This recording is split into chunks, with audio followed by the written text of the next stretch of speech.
Hey guys, Austin here. Today we're going to be spending 5 minutes brewing the German-style dark lager Schwarzbier. So let's get started.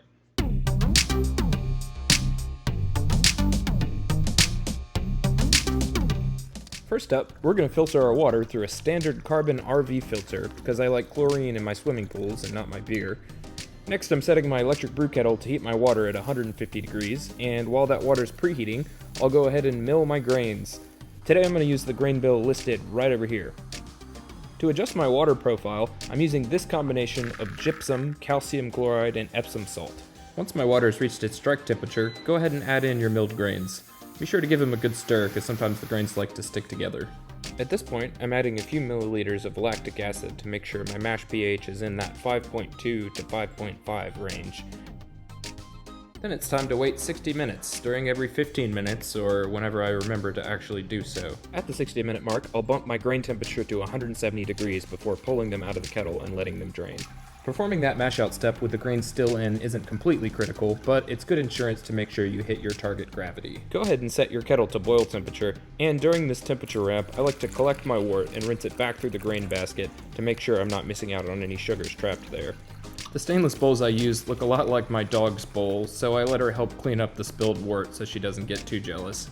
Before the wort starts to boil, I add a foam inhibitor, which is pretty consistently my favorite step since it completely prevents boilovers. Now that our wort is boiling, it's time to add in some hops. Today I'm using these hops at these specific times. When the boil is nearing its end, I'll go ahead and prep the fermenter with some sanitizer and fill it up. This is going to bubble out, so make sure you keep your eye on it. With about 8 minutes left in the boil, I'm going to gracefully drop in the chiller. At the end of the boil, it's time to pull out the hop strainer and start the chilling process. Since my groundwater is so cold right now, I'll hook a tube up from the cold side of my tap to the chiller and run water consistently while I'm stirring to bring my wort down to temperature.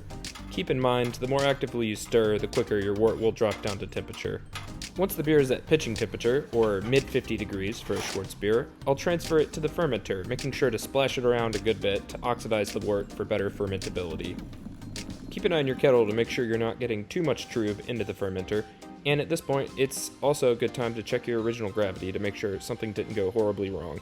Once the wort has finished transferring, I'll hook my fermenter up to my Glycol chiller and set the target temperature for my Bavarian Lager yeast. If you don't have a Glycol chiller, you can ferment this in a fermentation chamber set to temperature, or even at room temperature if you don't mind some people showing up at your door telling you you're not supposed to do it that way.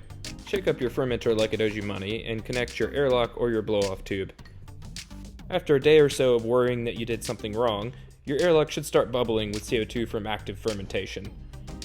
Here I'm using the pressure of this CO2 to purge a keg filled with sanitizer for a low oxygen transfer later. This is an optional step, but it does save having to pull the CO2 tank out during packaging day and purge a keg then. After a few days and active fermentation slows down, I'm going to bump my temperature up for a diacetyl rest. A couple days after that, I'll use my hydrometer to verify that my final gravity has been reached, and then I'll drop my temperature back down for a cold crash and wait 2 more days for the yeast to drop out of suspension. At this point, it's time to transfer the beer into our purged keg. I like to do this with about 1 to 2 psi on the fermenter from my CO2 tank to make sure I don't disturb the yeast I just worked to drop out of suspension with our cold crash. With cold beer, you can watch the condensation line on the side of the keg to see when it's full, but here I just accidentally ran it out of the air disconnect. So then it was time to disconnect the tubes and awkwardly drop the keg one-handed down into the Keezer. I set my 2.5 gallon batches to 40 psi for around 30 hours before backing it off to serving pressure of about 14 psi. At this point, this Schwarzbier is ready. It might take 1 to 2 weeks of resting before it's at its ideal flavor or clarity, but if you're impatient like me, go ahead and pour yourself a pint and enjoy.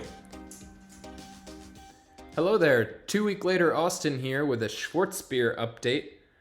Overall, really pleased with how it turned out. I think that it's got a good dark beer flavor, some good coffee notes, some good roasted notes without being too filling. It doesn't feel like I've eaten an entire dinner when I drink a pint, so that's nice. That's not something I want out of my lagers.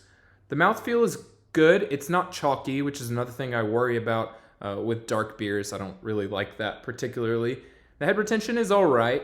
I've been trying to record this outro for a few minutes now, and it's still hanging around, so that's nice.